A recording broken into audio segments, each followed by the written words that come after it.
Is this the best case on the market? No, that's a stupid question, but great for a bit of harmless clickbait. But it is an amazing case in many respects, and I want to tell you why my main system's Fractal 2 Mesh is getting kind of nervous, and also why it's not perfect. But before we get into that, if you didn't know prior to this video, yes, it is real wood to the front face. Walnut with the black version of this case, this being the mesh panel version, but there's also a glass side panel version available too, and it's oak with the white versions. It's very nice and smoothly finished. So nicely finished it feels almost plastic-like to the touch, but the back side of the slats really clears up any ambiguity that it's actually real. Anyway, let's get what you came here for, a full review. And just before I really start, you will notice some vignetting to the corners. That's not post-production. My camera that normally goes with these lenses is in the shop getting repaired from an unknown bug. So I'm using a full-frame camera, which doesn't quite suit my lenses. So this is a real vignette going on, if you want to know. Starting off a little strange with the specification, actually coming clean with the scoring right off the bat, the Fractal North is a little middle of the road regarding how it makes use of its size. Including the fan bonus scoring, it's in the upper half of the graph, the darker bar being the maximum filled capacity, or volume efficiency if you want, and the lighter bar being the fan bonus scoring. The North includes a couple of rather gusty 140mm 1600 RPM fans. More on that later. They are noisy fans, but fan curves can fix that pretty easily. Going through piece by piece with the breakdown, it's a 45-litre case, so not exactly small, but comfortably below average in volume. Just shy of the Fractal 215, but a touch larger than the H510 Flow, which I wouldn't say are far off this in terms of competitiveness. With that space, there's room for an ATX board and a 170mm air cooler if you can find one big enough, which is mostly where this case loses some volume efficiency. Most coolers aren't that much bigger than 165mm. But anyway, there's actually a side note to mention here. There's a bracket that's included, which means you can add a couple of fans just inbound of the mesh panel in various locations, the high, middle, low. The manual is excellent on this topic and is much improved from previous Fractal cases. There's a great detail of clearance for this side panel and the drives, which we'll discuss in a second. As for the bracket itself, there's no reference in the manual regarding radiators, so it's for air cooling only? If that's true, you'd be looking at a slimmer graphics card and or smaller CPU cooler for the sake of an extra fan or two. I'm not buying that. It would work really well with a radiator in the highest slot to avoid the graphics card, or lower down with a vertically mounted graphics card, which you can do with their Flex B20 and Flex 2 bracket and cable units. You've got 365mm from the rear frame to the front fan bracket, so you could fit a 280mm radiator with anything up to a 50mm thick front mounted radiator on the inside face of that fan bracket, although I'd probably go for a 240mm to be more practical. It's a valid option, but you should buy the case first and take your own measurements before dropping the big money on a complete set of water cooling kits straight away without seeing the case first. Anyway, back on track, the GPU support is quite hearty with 7 slots, typical to ATX there, up to 353mm in length. That's my measurement there. Fractal say 355mm, and I'm inclined to agree that's true. We've got PCI Express slot covers up the wazoo, and as alluded to before, you could remove all of them and use a vertical GPU bracket since there aren't any slot dividing strips. How about the power supply unit? Well, you remove the bracket to the rear, slap it on your power supply unit, and slot it all in as one unit. As for how big your power supply unit can be, well, that depends on the placement of your drives and their cages within their cages. Again, excellent manual information here. It's really impressive to see how much detail is included by the manufacturer. You don't have to rely on a fool like me with a measuring tape to give you a good idea of what's possible. Take a gander at the stats in the border or on the online manual if you were really interested in all the details. Speaking of drives, they hit the ball not just out of the park, but out of the postcode. or zip code depending on your location. Well, the 2.5-inch drive bracket is fine, it's nothing special. I prefer the Post and Grommet 2.5-inch drive supports as seen in the Antec AX90 and Raidmax X603, which you can actually check out up there in the cards. Fun fact about those two, they're actually the same case pretty much, just for different regions. So the X603 is for America and the AX90 is for Europe. So there we go. It's more efficient, or their system is more efficient with the Post and Grommets. I prefer that, but the magic for this case is in the 3.5-inch drive sleds. If you look in the basement or to the underside of the case, there's a pile of slots and angled tabs.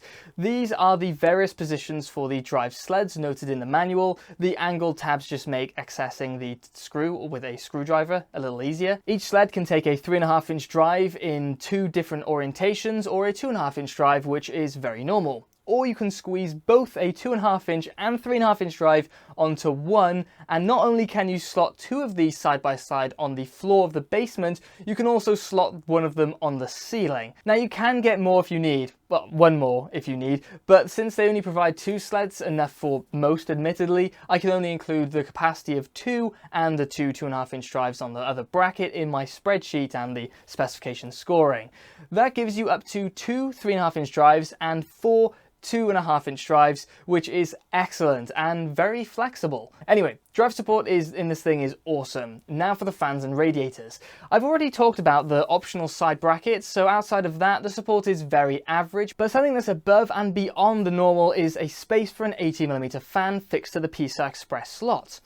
Now, granted it will take up 4 of the 7 slots available, but if you've got a hot and heavy 3-slot card, I think this might be a very attractive proposition to encourage more airflow through the graphics card region.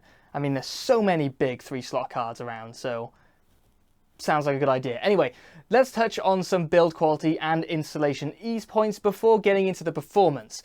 The build quality, it's second to none. Literally, in my case, it's top of the list at over 80% score. Now, it's not perfect or super special, but it's really good. The packaging is excellent closed-cell foam. However, while the panels are solid, the panel flex is not non-existent, but still great. The paint is very good, and the wood finish pushes up super close to a perfect score. And the filters are just solid all round. The power supply unit filter slots in and out cleanly, and the front one is just as simple to access. As for installation ease scoring, again, it's excellent, over 90%, top 5 easily, but also again, it's not perfect. The lowest score is the side panel accessibility. The main compartment mesh panel in particular felt like there was a wedge keeping it in place. Maybe that's partly thanks to the tight fit and the small tab to the top to grab hold of, but the captive thumb screws really don't help matters. They're just awful. There's also this mini side panel that has another captive thumb screw and slides back to be pulled out for better access, which is just better. The top panel has the opposite problem, however. It falls off effortlessly. As in, it takes virtually no effort to remove. You really don't need the fancy faux leather tab to the rear, a nice touch though it is. A cough from across the room would do just as well.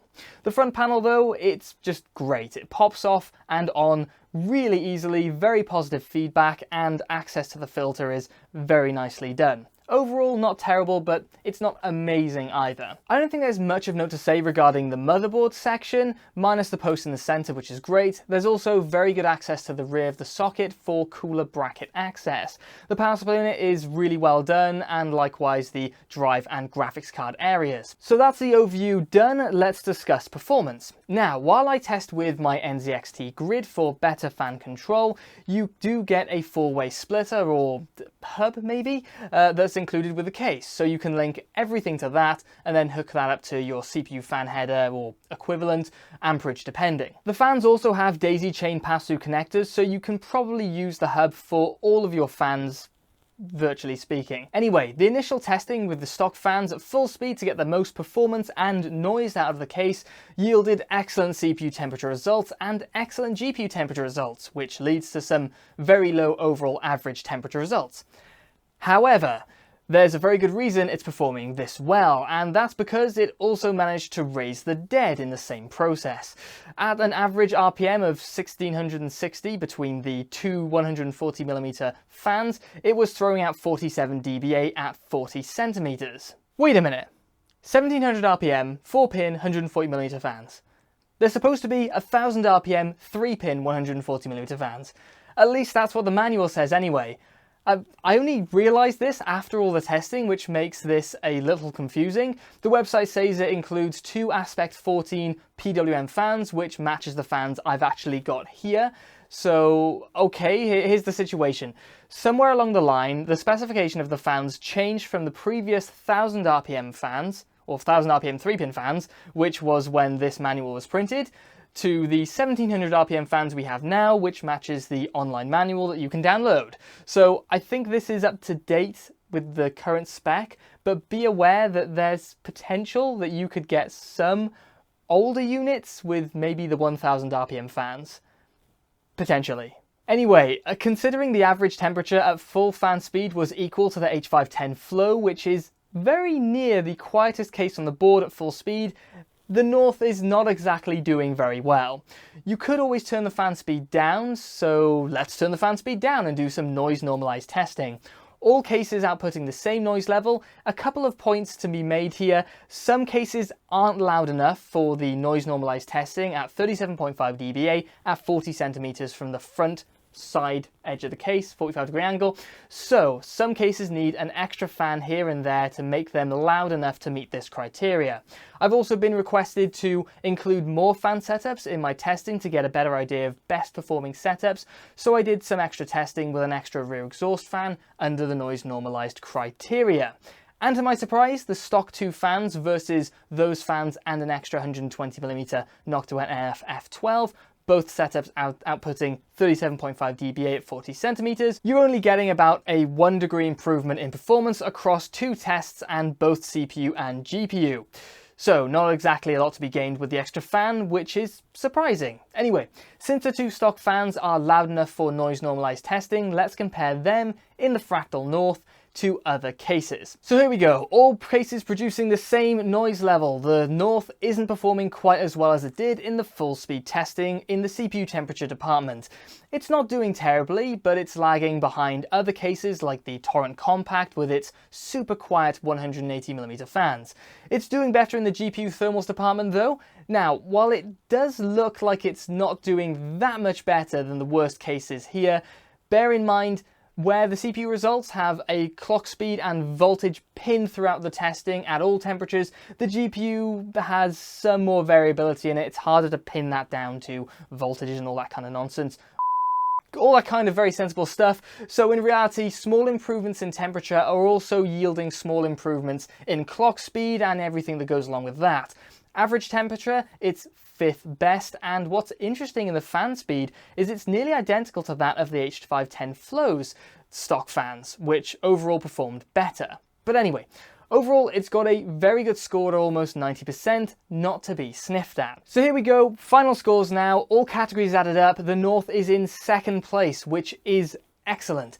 But some cases come with extras or special features, and some have horrible features that deserve not just scorn, but penalty points, which unfortunately for the North means it falls down to 3rd place, just shy of 80%, the O11 Dynamic Mini getting a 10% bonus score for all the extra panels that significantly increase the flexibility of the design and aren't able to be reflected in the normal scoring. So, since the North isn't exactly the cheapest case around at $150, the price versus score result throws it towards the lower quarter of cases. Not exactly great. Now, concluding all of that, if you're seriously considering this case, I assume you're looking for the finer features a case can provide and finer things like build quality and all that sort of stuff. So that price versus score graph won't mean a lot to you since you're not worrying so much about value. It's commonly known that value increases with lower prices, and going higher in price, it just tends to get silly. What I can say for certain that if you're looking at this case and want to know if it's more than just the looks, it 100% is more than just the looks. The design is well thought out, it's got shed loads of compatibility for future expansion, and it's built like a tank. If this is a little outside your price range and you're still wanting something that's competitive, my default recommendations are still to date, the Lian Langcool 215 and the NZXT H510 Flow. They both have excellent performance out of the box and are pretty decently priced for what you get. So there you go. If you're looking to get this or any of the other cases just mentioned and you use Amazon, please consider using the Amazon associate links in the video description. I can earn through those links at no extra cost to you, and it is very much appreciated. If you've got any more questions about this or the other cases, sound off in the comments below, or even join the AV Techie Discord server and get your name in the credits with all these lovely people. Very fun indeed. Give the video a like and subscribe for more, and of course, thank you so much for checking this one out, and I'll catch you in the next one.